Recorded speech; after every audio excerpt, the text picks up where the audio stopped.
Advanced pain clinic, నొప్పి మాయం, surgery దూరం. For appointments 9155515563. నమస్కారం, వెల్కమ్ టు ఐ డ్రీమ్. ధర్మ మార్గం విత్ విజిత కార్యక్రమానికి స్వాగతం.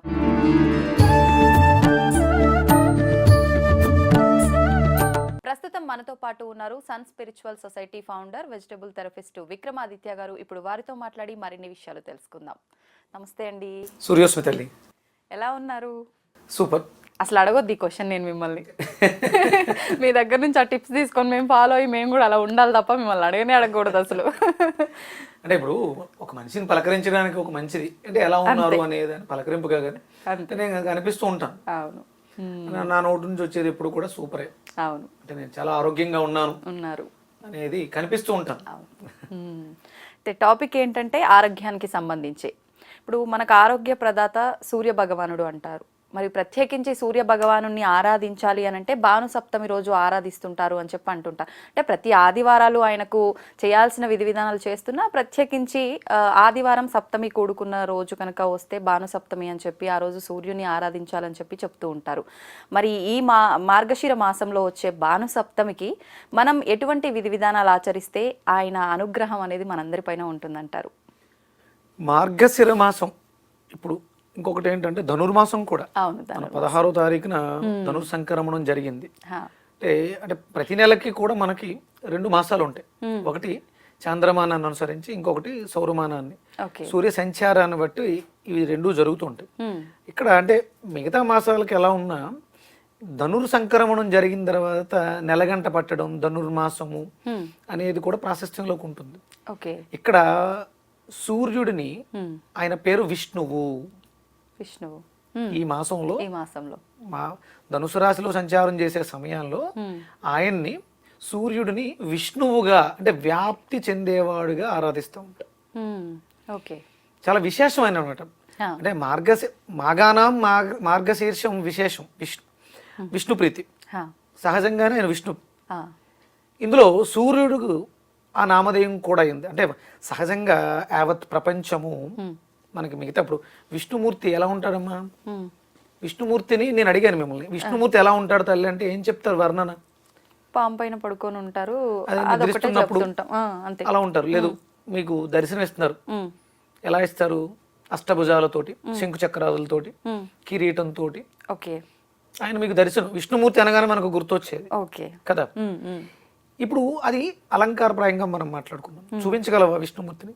ఇప్పుడు పరమేశ్వరుణ్ణి చూడలేం, ఎవరు ఏ దేవుణ్ణి కూడా చూడలేం. ఇక్కడ మనం సూర్యుడిని చూడగలవా? చూడగలం. చూపించగలవా? చూపిస్తాం కదా. అంటే ప్రత్యక్షంగా మనకి కనిపించే దైవం బ్రహ్మ విష్ణు శివాత్మక స్వరూపం ఆయనే. సర్వము ఆయనే, సూర్యమయమే. సూర్యుడితోటే మన జీవితం. అంటే ఇప్పుడు మీరు ఏదో ఆదివారం ఆయన ఆరాధిస్తాం, లేకపోతే సప్తమి ఆదివారం వస్తే భాను సప్తమిగా ఆరాధిస్తాం. నిజంగా భారతదేశంలో పుట్టిన వాళ్ళం అందరం సూర్య ఆరాధకులమే, సూర్యుని ఉపాసించే వాళ్ళమే, ఫాలో అయ్యే వాళ్ళమే. కాకపోతే అందరూ కృతజ్ఞులు, కృతజ్ఞత లేని వాళ్ళు. కృతజ్ఞత అంటే ఏంటో తెలుసు కదా మీకు? థ్యాంక్స్ చెప్పడం. అంతే. ఇప్పుడు అది చెప్పడానికి సమయం లేదు కాబట్టి కృతజ్ఞత లోపిస్తే ఏమొస్తాయి? ఇబ్బందులే వస్తాయి. ఇప్పుడు ఒక మంచి పని చేసావమ్మా, నాకు ఏదో ఇచ్చావు, నేను నాకు అహంభావం, నీకు నేను ఎందుకు థ్యాంక్స్ చెప్పాలి అని ఇదిలో ఉన్నాను. చేసావు, నెక్స్ట్ డే కూడా చేసావు, తర్వాత కూడా చేసావు. నా అహంకారంతో నేను నీకు రెస్పాండ్ ఇవ్వట్లే. అప్పుడు ఏం చేస్తావు? ఇవ్వటం మానేస్తావు. అంతే. ఇప్పుడు సూర్యుడి విషయంలో మనం చేస్తున్నది అదే. కానీ అంటే ఇక్కడ నువ్వేంటంటే నీ ధర్మం ప్రకారం మానేయలేదు, ఇస్తూనే ఉన్నావు. కానీ నేను థ్యాంక్స్ చెప్పడం లేదు. అంటే నువ్వు ఇచ్చేటప్పుడు ఆనందంతో కాకుండా బాధ్యత, వృత్తి, ధర్మంగా చేస్తాం అంతే.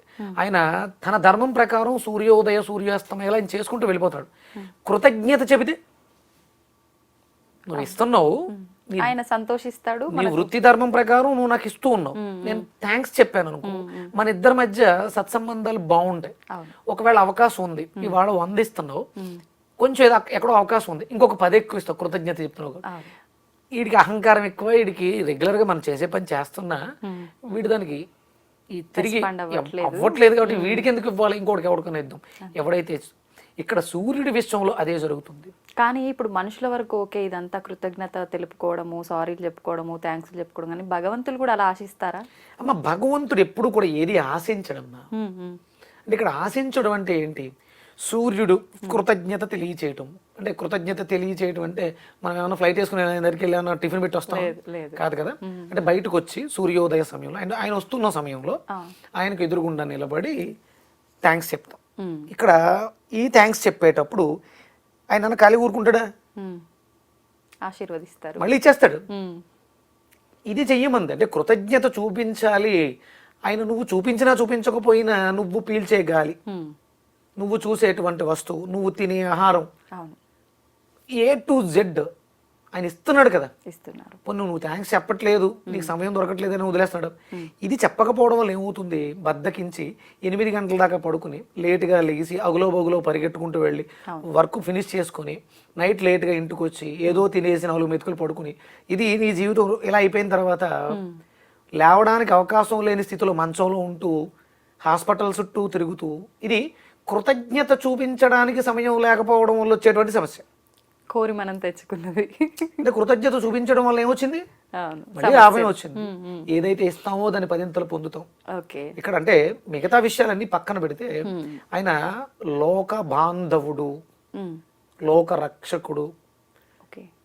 ఆయన నువ్వు థ్యాంక్స్ చెప్పినా చెప్పకపోయినా మల్లె పువ్వు మీద తన పరిమళాలను ఎలా అయితే వెదజల్లుకుంటూ వెళ్తాడో మృత కళేబరం మీద కూడా ఆయన అదే కిరణాలు ఉంటాయి. తారతమ్యం ఏమీ చూపించదు ఆయన విషయంలో. ఇక్కడ నేను ఇదంతా చెప్తున్నానంటే బ్రిటిషర్స్ భారతదేశం ప్రవేశించి భారతీయుల్ని ఎలా వశపరుచుకోవాలి, మన సంపద శక్తి ఏంటి అని ఆలోచించి పన్నిన కుట్రలో భాగంగా మనం దాంట్లో ఇరుక్కుపోయి ఉన్నాం. సూర్య ఆరాధనలో ఇది ఇప్పటిదే కాదమ్మా, కొన్ని వేల సంవత్సరాల క్రితం మయాన్ సివిలైజేషన్ అంతకు పూర్వం కూడా ఉంది. కొన్ని వేల సంవత్సరాలు. ఇంకా ఒక రకంగా చెప్పాలంటే భారతదేశంలోనే తక్కువేమో. మీకు యూరోప్ కంట్రీ కొన్ని వేల సూర్య దేవాలయాలు. మయాన్ సివిలైజేషన్ అందరూ సూర్య ఆరాధకులే. మీకు ఆదిత్య హృదయ స్తోత్రంలో ఉంటుంది బ్రహ్మ విష్ణు శివాత్మక స్వరూపుడు, ఇంద్రుడు, స్కందుడు, బ్రహ్మ, వీళ్ళందరూ అంటే దేవతలు, రాక్షసులు, యక్షులు, గంధర్వులు అందరూ ఆరాధించే ఏకైక ఆత్మ పరమాత్మ స్వరూపం ఎవరు? సూర్యుడే. ఈ కాదనగలరా? కాదనగలవా? లేదు. ఆయన అంటే చేష్టలు ఉడిగి ఇవాళ సాయంత్రం వరకు కష్టపడి అన్ని చేష్టలు పడుకున్నాం, చీకటి అయిపోయింది. రేపొద్దుట తెల్లవారు లేదమ్మా, వెలుతురు రాలా, ఏంటి పరిస్థితి? ఎక్కడికక్కడ అన్ని ఆగిపోయినట్టే. ఇదా ఒక వారం 10 రోజులు జరిగింది. ఒక 3 రోజులు 4 రోజులు ముసురు పట్టి వర్షం పడుతూ ఉంటేనే ఎప్పుడు వస్తావయ్యా బాబు అని ఎదురు చూస్తూ ఉంటాం. తెలుస్తుంది ఆయన విలువ. కానీ అంటే ఆయన రావడం జరిగింది. ఆయనకి మనకి మధ్యలో మేఘాలు అడ్డు వచ్చి వర్షం పడడం వల్ల బ్యాక్టీరియా పెరిగిపోయింది. ఒక వారం 10 రోజులు అసలు సూర్యరశ్మి పడలా, వర్షం పడుతూనే ఉంది. ఆ చెమ్మకి సర్వనాశనం అయిపోతాం. ఇక్కడ విశేషంగా సూర్యుని అంటే సూర్యుడి యొక్క అనుగ్రహాన్ని, ఆయన ఒక మూర్తి కాదు, ఆయన స్పర్శించవచ్చు, దర్శించవచ్చు. ఆయనతో ప్రేమగా తారతమ్యాన్ని లేకుండా తాదాప్యమైనటువంటి దీక్షతో ఆయన అనుభవించవచ్చు. ఆయన ఒక్కడి దగ్గరే అది సాధ్యం, సూర్యుడి దగ్గర. అందుకని దానికి విశేషంగా అంటే సూర్యోపాసకులు ఎవరైతే ఉన్నారో వాళ్ళకి విశేషమైనటువంటి పర్వదినం ఆదివారము సప్తమి తిథితో వస్తే అది అలభ్య యోగం అని చెప్పేసి ఈ రోజు విశేషంగా ఆయన చేస్తూ ఉంటాం. ఇప్పుడు నేను సూర్యోపాసకుడుగా, సూర్య ప్రేమికుడుగా నేను ఒక 4 నెలలుగా మహాసౌర యాగాన్ని చేస్తున్నాను. ప్రతినిత్యం కూడా సౌరహోమం చేసుకుంటున్నాను. భాద్రపద మాసంలో మొదలుపెట్టాం. భాద్రపదం, ఆశ్వీజం, కార్తీకం, మార్గశీర్షం. రేపు వచ్చేది పుష్యమాసం. పుష్యమం తర్వాత మాఘమాసం. అప్పటికి ఒక 6 నెలల దీక్ష నాకు ఇది. ఇప్పుడు ఏం చేస్తున్నానంటే ఆయన ఇక్కడ ఇది ధనుర్మాసం కాబట్టి సంక్రమణం జరుగుతుంది కాబట్టి రేపు వచ్చే ఆదివారం మహాసౌర హోమం చేసి ఉదయం ఆయనకి లోక కళ్యాణ కారకుడు ఆయన. అందుకని ఆయనకి కళ్యాణం నిర్వర్తిస్తున్నాను. సౌజ్ఞా పద్మిని సమేత సూర్యనారాయణ స్వామికి కళ్యాణ మహోత్సవం జరిపిస్తున్నాను. అంటే నాకు ఆయన మీద ఉన్నటువంటి ప్రీతితో ఆయన నేను తండ్రిగా భావిస్తాను. కొడుకుగా నా కర్తవ్యం. ఓకే. ఆయనకి పెళ్లి చేసేంత గొప్ప వాళ్ళం కాదు. ఇది శాంతి కళ్యాణం అంటాం. అంటే ఆయన శాంతిస్తే ఆయన అందరినీ సమానంగా చూస్తారు, అంటే లేకపోతే చూడరా కాదు, కృతజ్ఞత తెలియజేయడానికి ఒక అవకాశం. అందుకని ప్రతి ఒక్కళ్ళు కూడా ఆ రోజు పాలు, బెల్లము, పరమాన్నం, బియ్యంతో అన్నాన్ని వండి ఆయనకి నివేదన చేస్తాను. ఆయనకి బాగా ఇష్టం పరమాన్నం. ఎందుకంటే మరి నేను ఇంకా రీసెర్చ్లో ఉన్నాను, ఆయనకి పళ్ళు ఉండవు అంటారు. అందుకని మెత్తని పదార్థం పెట్టాలి. అంటే మనకు ఒక ఇది ఉంటుంది, సూర్యోదయం తర్వాత పళ్ళు తోమితే ఆయన్ని ఎక్కిరించినట్టు అవుతుంది, అంటే ఆయనకి లేవు కదా. అందుకని సూర్యోదయం తర్వాత పళ్ళు తోమకూడదు, సూర్యోదయ పూర్వమే పళ్ళు తోమేయాలి. అంటే దానికి సైంటిఫిక్ రీజన్ వేరే ఉంటుందమ్మా. ఆఫ్టర్ సన్ రైజ్ మీరు ఏదైనా పళ్ళు తోమటం ఇలాంటివి చేస్తే పళ్ళు ఊడిపోతాయి, పుచ్చిపళ్ళు అయిపోతాయి. అంటే ఇప్పుడు డెంటల్ ప్రాబ్లమ్స్ ఎక్కువ ఉన్నాయి, మీకు పేస్ట్ ల్యాడ్లు వస్తూ ఉంటాయి, గోడలు బద్దలు కొట్టుకుని వస్తారు. గోడలు మీ పేస్ట్ లో ఉప్పు ఉందా, చింతపండు ఉందా అని అడుగుతారు. ఎవరూ కూడా బిఫోర్ సన్ రైజ్ పళ్ళు తోమాలని చెప్పారు. అంటే సూర్యుడికి మన దేహానికి ఏదో సంబంధం ఉంది, సైంటిఫిక్ సంబంధం ఉంది. అందుకని ఆఫ్టర్ సన్ రైజ్ మనం పళ్ళు తోమకూడదు. ఇంకొకటి, సూర్యుడికి ఎదురుగుండా, అంటే మనకు తూర్పును ఉదయిస్తున్నాడు అనుకోండి, ఆయనకి అభిముఖంగా మూత్ర విసర్జన చేయకూడదు. అంటే అవి దోషాలు, దానివల్ల ఆ గ్రావిటీ ఎనర్జీస్ లో ఇబ్బందులు వస్తాయి. ఇదంతా 100% సైంటిఫిక్. ఇవి చేయడం వల్ల ఆఫ్టర్ సన్ రైజ్ పళ్ళు తోమితే పళ్ళు డెలికేట్ అయిపోతాయి. ఆఫ్టర్ సన్ రైజ్ కానీ, అంటే సూర్యుడి వైపు తిరిగి మూత్ర విసర్జన చేస్తే అదొక దోషం. మన పోస్టేట్ ఎన్లార్జ్మెంట్ కావచ్చు, కిడ్నీలో స్టోన్స్ కావచ్చు, లేకపోతే కిడ్నీలు డ్యామేజ్ అయిపోవడం, ఇలాంటివన్నీ అసలు అంటే నిలబడి మూత్ర విసర్జన చేయకూడదు, దోషం. ఇప్పుడు డయాలసిస్లు, ఈ సమస్యలు, చాలా సమస్యలు ఉన్నాయి. వీటిలన్నిటికీ కారణం ఏంటంటే ఇదే కారణం. నిలబడి మూత్ర విసర్జన చేయకూడదు, అది తూర్పుకి తిరిగి చేయకూడదు. గ్రావిటీ ఫోర్స్, ఎనర్జీస్ పనిచేస్తాయి. ఇవన్నీ ఏంటంటే సూర్యుడిని అనుసంధానం చేస్తూ, నేను నా రీసెర్చ్ లో సన్ వర్షిప్ యాన్సెంట్ ఇండియన్స్, అంటే భారతీయులు ఎంత గొప్పగా సూర్యుడిని ఆరాధించారు, ఎంత అభ్యున్నతిని పొందారు. అత్యుత్తమైనటువంటి విలువైన వస్తువు చెప్పొకటి, సృష్టిలో బాగా విలువైంది, ఇది ఉంటే ఇక నా జీవితం ధన్యం, ఇక కొన్ని తరాలు, సంవత్సరాలు, వేల సంవత్సరాలు కూడా బతికేయచ్చు అనేది ఒక విలువైన వస్తువు చెప్పు. ఏముందండి అలా? మనకి డబ్బు కదమ్మా, డబ్బు కూడా అది శాశ్వతం. దానికన్నా విలువైంది బంగారం. ఏదో ఒక టన్నులు ఇంట్లో పెట్టుకుంటూ అమ్ముకుంటూ బతికేయచ్చు కదా. ఇలా ఇంకా ఉన్నాయా మణులు, మాణిక్యాలు, రత్నాలు. సమంతకమణి అనే ఒక మణి ఉందా, కొన్ని వందల బారువులు పెడుతూనే ఉంటది అది. అంత విలువైన వస్తువుని సత్రాదిచ్చుకుని ఇచ్చింది ఎవరు? సూర్యుడే. ధర్మరాజు రాజ్యాన్ని కోల్పోయి అరణ్యవాసం వెళ్ళిపోతుంటే జనం అందరం కూడా వస్తూ ఉంటారు. ఆయన మేము బతకడమే కష్టం, మీరు ఏదో అడగబోయారు. ఇప్పుడు అశ్వత్థామకు కూడా ఇక్కడ ఏదో ఉందంటారు కదా, సమంతకమణి, అదేనా? అయి ఉండొచ్చు, ఇంకా అది ఎక్కడుందో తెలియదు. ధర్మరాజుకి రాజ్యం వేసి అరణ్యవాసం చేయాల్సి వచ్చింది 14 ఏళ్ళు. అప్పుడు ఆయన తన ఫ్యామిలీతో వెళ్తూ ఉంటారు, కానీ ఆయన లేని రాజ్యంలో మేము ఉండలేమని ఆ ప్రజలందరూ కూడా మేము వస్తా ఉంటారు. మేము తినడానికే ఏదో ఆకులు, అలములు, కందమూలాలు తిని బతికేస్తాము, మిమ్మల్ని అందరినీ నేనెక్కడ పోషించను, అంటే రాజు తత్వం అది అని అన్నప్పుడు ఆయన గురువులు చెప్తారు, సూర్యుని ఉపాసించు దారి ఆయన చూపిస్తాడు. అంటే అప్పుడు సూర్యోపాసన చేస్తే అక్షయ పాత్ర ఇస్తారు. సృష్టిలో అత్యంత శక్తివంతమైనటువంటి వస్తువులు, ఇంతకన్నా విలువైన వస్తువులు ఇంకా ఉన్నాయా? ఆ విలువైన వస్తువులు ఇచ్చింది ఎవరు? సూర్యోపాసన చేస్తే అక్షయ పాత్ర, క్షయము లేని శక్తినిస్తాడు. సమంతకమణి అంతటి విలువైనటువంటి బంగారాన్నే తయారు చేసే శక్తిని ఆయన ఇస్తాడు. అప్పుడేమో ఆ పాత్రల రూపంలో, వస్తువుల రూపంలో, ఇప్పుడు ఈ కలియుగంలో శక్తి రూపంలో ఇస్తారు. ఆరోగ్యమే మహాభాగ్యం, ఆరోగ్యం భాస్కరాధీనం. ఇప్పుడు అనారోగ్య సమస్యలు చుట్టూ ముట్టేస్తున్నాయి, మీ వల్ల కావట్లా. డాక్టర్ దగ్గరికి వెళ్ళి చెప్తారు విటమిన్ డి కంపల్సరీ కావాలి, సూర్యుని ఆరాధించండి.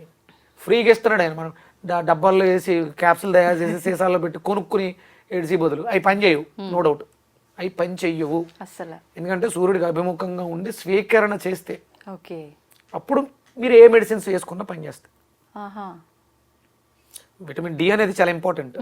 మీరు బయట నుంచి ఇస్తే బాడీ యాక్సెప్ట్ చేయదు, అది ప్రాసెస్డ్ కదా, గెంటేస్తుంది. అదే సన్ రైజ్ నుంచి స్వీకరిస్తే తీసుకుని అది తయారు చేసుకుంటుంది, విటమిన్ డిగా మారుస్తుంది. అది ఒక కిరణాన్ని తీసుకుంది, కిరణంలో ఉండేటువంటి పోషకాలు, విటమిన్ డికి కావాల్సిన పోషకాలు ఉంటాయి. నువ్వెవడో తయారు చేసి బయట సీసాలో పెట్టి నాకు ఇవ్వడానికి, శరీరం అంటది. అందుకని విటమిన్ డి వేసుకుంటే మంచిదమ్మా. ఎంతకాలం వేసుకుంటావు? జీవితాంతం వేసుకుంటావా? అవును, వస్తావు కదా, ఫ్రీగా ఇస్తున్నాడు కదా ఆయన. పొద్దుటే లేసి దండం పెట్టుకోవడానికి ఏమొచ్చింది? అదే కష్టం కదా మాకు ఇప్పుడు. మారండి, కష్టమే, కానీ జీవితం చాలా హ్యాపీగా ఉంటుంది, అద్భుతంగా ఉంటుంది. సూర్య ఆరాధన మళ్ళీ ఆ స్థితికి ఏది కొన్ని వందల వేల సంవత్సరాల క్రితం భారతదేశం ఎలా సస్యశ్యామలం, అది మళ్ళీ జరుగుద్దమ్మా. ఒక 10-15 ఏళ్ళు చాలా దారుణమైన స్థితిలోకి వెళ్ళిపోతాం మనం. అంటే కష్టాలన్నీ చుట్టుముట్టేస్తాయి. అప్పుడు మనకు గుర్తొచ్చేది. అందుకని సూర్య ఆరాధన చేసుకోవడానికి సప్తమి ఆదివారం భానుసప్తమి, పుష్యమి ఆదివారం పుష్యార్క యోగం, ఇలాంటి యోగాలు ఉన్నాయి. ఆ తిథుల్లో సూర్య ఆరాధన ప్రతినిత్యం సూర్యారాధన చెయ్యాలి, చేసి తీరాలి. సంధ్యావందనం చేయాలి, అర్ఘ్యప్రదానం చేయాలి, ఆయనకి చేతులు జోడించి నమస్కారం చేయాలి. విష్ణుమూర్తి అలంకార ప్రియుడు, శివుడు అభిషేక ప్రియుడు, సూర్యుడు నమస్కారం. అంతే. ఇప్పుడు మీరు కూడా, మీలో సూర్యుడు ఉంటాడు, నమస్కారం పెడతాం. అంటే మీలో నేను ఎవరికి పెడుతున్నాను? మీకు కాదు, మీలో ఉన్నటువంటి ఆత్మకి. అందుకే నేను సూర్యోస్మి అంటాను. అవును, అంటే నాలోనూ సూర్యుడు ఉన్నాడు, నీలోనూ సూర్యుడే ఉన్నాడు ఆత్మకి. అందుకని ఆత్మా నమస్తే. అందుకే నమస్కార ప్రియో భాస్కర అంటారు. చిన్న నమస్కారం పెట్టలేవా? పెట్టచ్చు. ఓ 10 నిమిషాలు నిలబడితే అద్భుతమైనటువంటి కిరణకాంతి ఈ 4 వేళ్లలోంచి లోపలికి వెళ్తుంది. అన్ని తీసుకో, ఈ 4 ఎలా వెళ్తాయి? ఈ బొటన వేళ్లలోంచి ఆజ్ఞాచక్రంలోకి వెళ్ళిపోతుంది. ఇది మన వైపు నుండి, ఇది మన వైపు నుండి. ఇలా పెడితే విశుద్ధిలోకి వెళ్తుంది, ఇలా పెడితే హృదయంలోకి వెళ్తుంది. అంటే కొన్ని సింబల్స్ ఉన్నాయి, ఇలా పెడతాం, ఇలా పెట్టి దీన్ని తీసుకొచ్చి నాభులు పెడతాం, మణిపూరకానికి వెళ్తుంది. ఇలా పెడితే సహస్రారంలోకి వెళ్తుంది.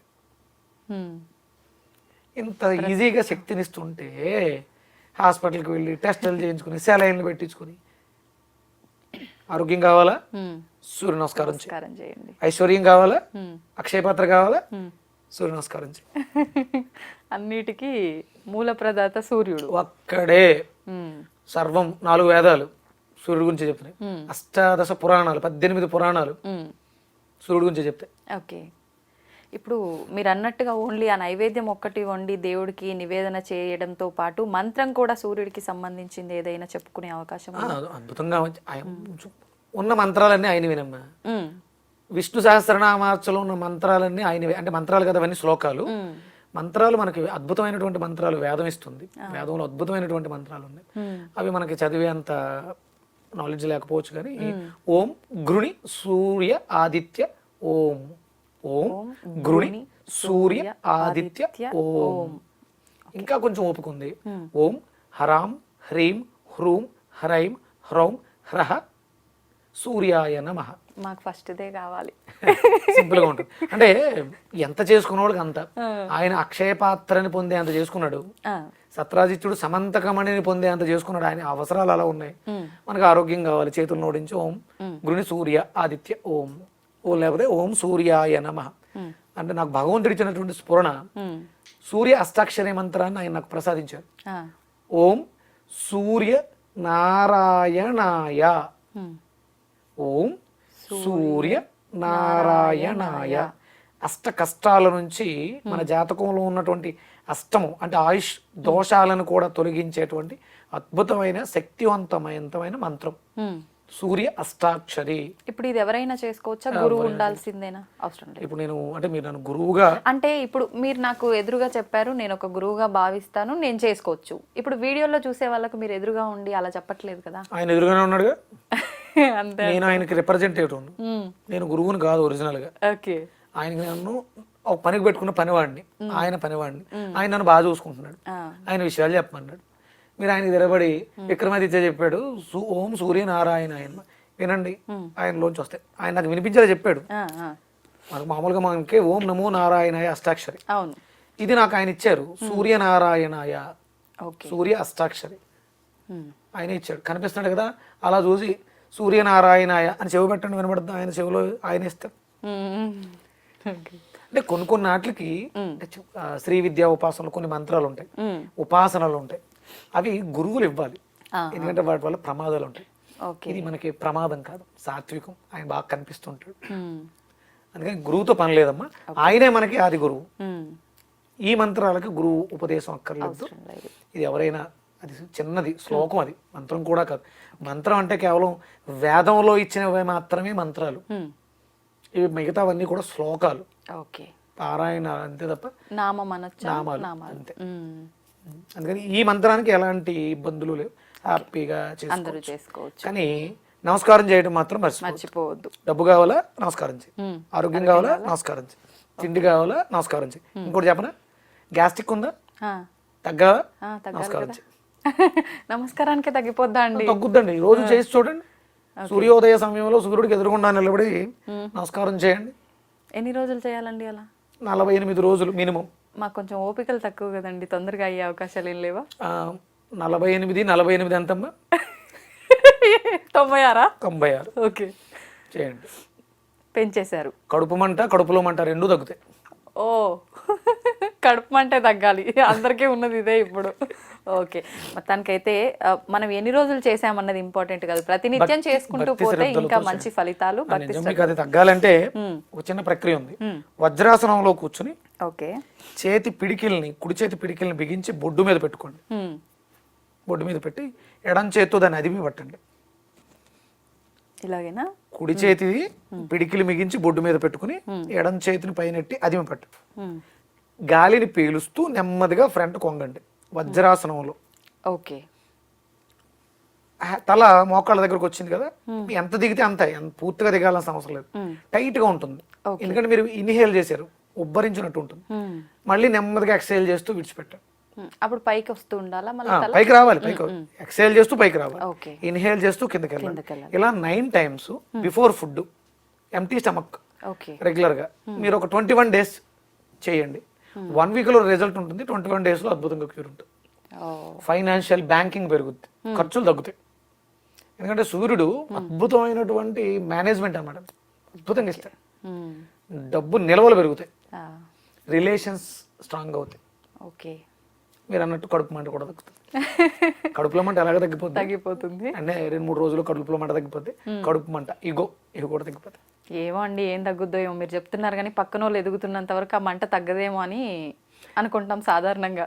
చేసి చూడండి. ఎందుకంటే ఆత్మతత్వం, యాక్సెప్టెన్సీ, రియాలిటీ అనేది ఒప్పుకోదు. ఎందుకంటే మనం తిన్న పదార్థం దాన్ని అలా అందరూ అంటే పొద్దున మీరు మాట్లాడుకుంటున్నాడు మంచి పదం వచ్చింది, ఫ్రోజన్ ఫుడ్ అంటే కాదు, ఫుడ్ ని ఫ్రోజన్ చేస్తున్నాం లోపలేసి. తిన్నది అరక్క కడుపులో మంట, కడుపు మంటకు కారణం అవుతుంది. ఓ, అతి నిద్ర, అతి తిండి వల్ల ఇవన్నీ ఇబ్బందులు. ఏదైనా మోతాదు. లెస్ లగేజ్ మోర్ కంఫర్ట్ అమ్మా. అది మనం చేయట్లేదు, అత్యాస. అవతలోడు బాగున్నాడు, ఎంత బాగున్నాడు అంటే 100 కోట్లు సంపాదించేది బాగున్నాడు, నువ్వు బాగున్నావు. ఆడు 100 కోట్లు సంపాదించి ప్రశాంతంగా ఉన్నాడంటే వాడు 100 కోట్లు కనపడుతున్నాయి తప్ప ఆడు ప్రశాంతతో మనకేంటి పని? అవును, అవును.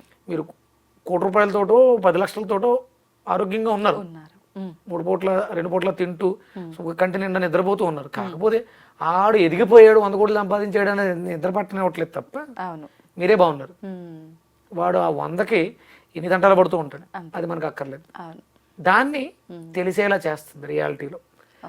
గతం బాధని, భవిష్యత్తు భయాన్ని, వర్తమానం ఆనందాన్ని చేకూరుస్తాయి. వర్తమానంలోకి వచ్చేస్తారు సూర్యుడితో అనుసంధానం చేస్తే, అంటే ఆనందంగా ఉంటారని. ఆనందంగా ఉంటారు. సూర్యుడితో నడక విక్రమాదిత్యులతో మాటామంతి ఆనందంగా ఉంచుతుంది. అందుకే కళ్ళల్లోంచి నీళ్ళు కూడా వస్తున్నాయి. ఓకే అండి, సంతోషం. చాలా మంచి విషయాలు తెలియజేశారు, ధన్యవాదాలు. సూర్యస్మి తల్లి.